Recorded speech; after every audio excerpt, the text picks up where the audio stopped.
ठाकरे गटाचे नेते आणि माजी खासदार विनायक राऊत आणि त्यांचा नगरसेवक मुलगा गीतेश राऊत हे सध्या चांगलेच अडचणीत आलेत।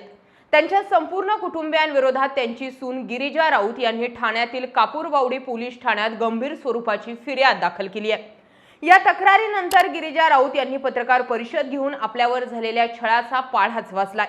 तर दुसरीकडे विनायक राऊत आणि गीतेश राऊत यांनीही माध्यमांसमोर येत आरोप फेटाळत सविस्तर कायदेशीर बाजू मांडली आहे। गीतेश राऊत हे शारीरिक संबंध ठेवण्यास सक्षम नसल्याचा दावा गिरिजा यांनी केला। याशिवाय आपल्याला गाडी बंगल्याबाबत चुकीची माहिती देऊन फसवणूक करण्यात आल्याचं देखील त्यांनी म्हटलंय। एकंदरीत हे प्रकरण खूप मोठं आहे आणि 3 धक्कादायक खुलासे सुद्धा झालेत, त्यामुळे हा व्हिडिओ शेवटपर्यंत पहा। आपल्याला बाहेरील बाधा झाल्याचं सांगून भोंदूंकडे नेत अघोरी प्रकार झाल्याचंही त्यांनी म्हटलंय। लग्नाला एवढे वर्ष होऊनही गीतेश यांनी आपल्यासोबत शारीरिक संबंध न ठेवता आपल्यापासून अंतर ठेवल्याचंही गिरिजा यांनी म्हटलंय। मुलाचे हे प्रकार माहिती असूनही विनायक राऊत यांनी दुसऱ्या पत्नीसोबत वेगळ्या ठिकाणी राहून शांतपणे बघ्याची भूमिका घेतल्याचं गिरिजा यांनी तक्रारीत म्हटलंय। या प्रकरणी एका भोंदू बाबाला अटक करण्यात आली आहे, तर पोलीस या संबंधीतील सगळा तपास करतायत। हे प्रकरण नेमकं काय, विनायक राऊत यांनी या आरोपांना काय प्रत्युत्तर दिलंय आणि पुढील कोणते 3 धक्कादायक खुलासे झालेत, याचाच हा रिपोर्ट। गिरिजा राऊत यांनी काल पत्रकार परिषद घेऊन राऊत कुटुंबियांविरोधात तक्रारीचा पाढाच वाचला। गिरिजा यांनी आपल्या फिर्यादीत 2017 मधील लग्नापासून तर 2022 पर्यंत झालेल्या शारीरिक, मानसिक आणि कौटुंबिक छळाचे अत्यंत धक्कादायक असे खुलासे केलेत। गिरिजा राऊत यांच्या तक्रारीनुसार विवाह जुळवणाऱ्या संस्थेच्या माध्यमातून हे लग्न ठरलं होतं। लग्न ठरवताना मुंबईत वाकोला येथे स्वतःचा मोठा बंगला आणि आलिशान फ्लॅट असल्याचं राऊत कुटुंबानं सांगितलं होतं।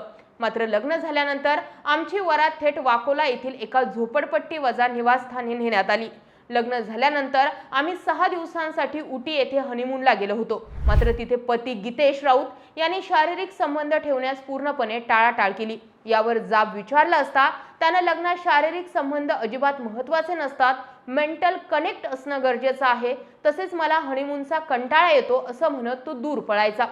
गिरिजा यांच्या म्हणण्यानुसार गीतेश यांनी शरीर संबंधांबाबत एक विचित्र असं मत मांडलं होतं। मी फक्त आंतरराष्ट्रीय ठिकाणी म्हणजे विदेशातच करू शकतो, भारतात मला तसे वातावरण मिळत नाही आणि मी कम्फर्टेबल नसतो।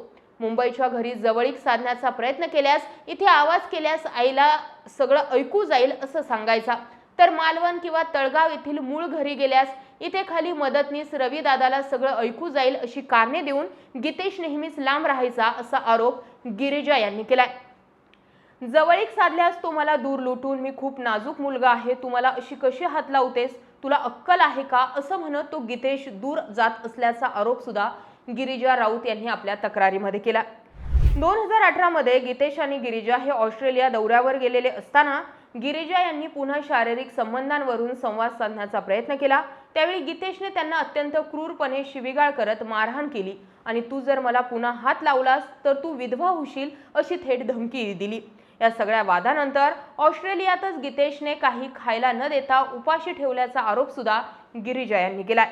पती गीतेश शारीरिक संबंध ठेवण्यास असक्षम असल्याचं लपवण्यासाठीच राऊत कुटुंबाने अघोरी कृत्यांचा आधार घेतला असा सर्वात मोठा आरोप गिरिजा यांनी केला। सिंधुदुर्ग आणि इतर ठिकाणी फिरोज बाबा आणि काजी बाबा या भोंदू बाबांकडे त्यांना नेण्यात आलं।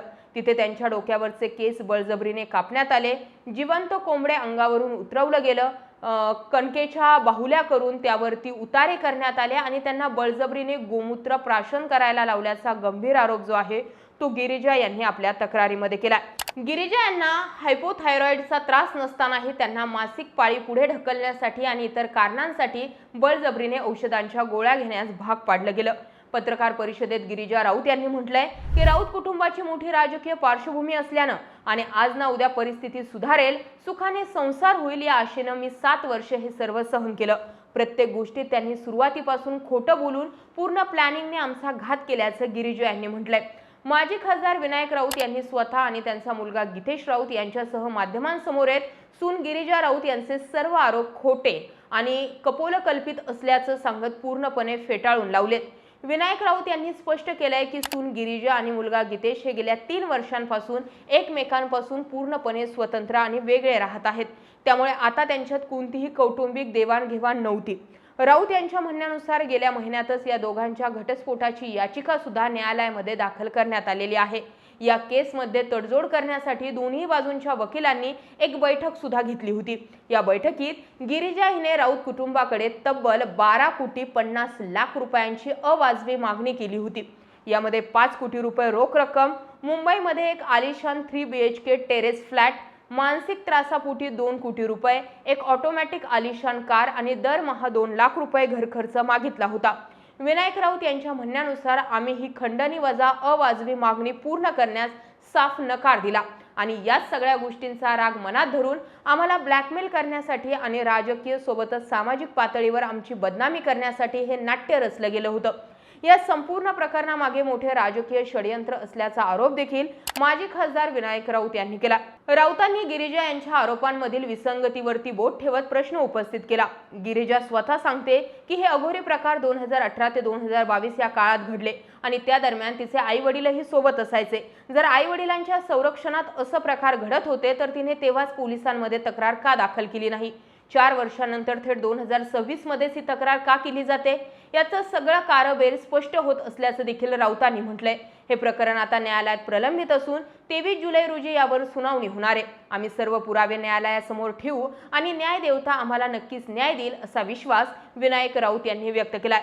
दरम्यान या सगळ्या गोष्टींबाबत गिरिजा राऊत यांच्या लेखी तक्रारीवरून ठाण्यातील कापूरबावडी पोलिसांनी गांभीर्याने दखल घेत मोठी कायदेशीर कारवाई केली आहे। पोलिसांनी माजी खासदार विनायक राऊत, पत्नी, मुलगा गितेश राऊत यांच्यासह एकूण 7 जणांवरती भारतीय न्याय संहिता अंतर्गत कौटुंबिक हिंसाचार, शारीरिक मानसिक छळ, फसवणूक आणि महाराष्ट्र जादूटोणा विरोधी कायद्याअंतर्गत गंभीर गुन्हे दाखल केलेत। या प्रकरणामध्ये बळजबरीने अघोरी पूजा करायला लावणाऱ्या आणि गोमूत्र पाजणाऱ्या भोंदूबाबांच्या टोळीतील मुख्य आरोपी फिरोज बाबा याला पोलिसांनी तातडीने अटक केली आहे। गुन्ह्यामध्ये समाविष्ट असलेला दुसरा भोंदूबाबा काजी बाबा सध्या फरार आहे, तर पोलीस सुद्धा त्याचा शोध कसून घेत आहेत।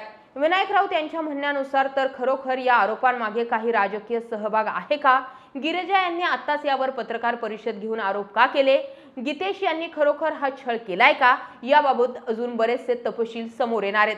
सुनावणी दरम्यान न्यायालय यावर काय भूमिका घेतंय हे देखील पाहणं महत्त्वाचं ठरतंय।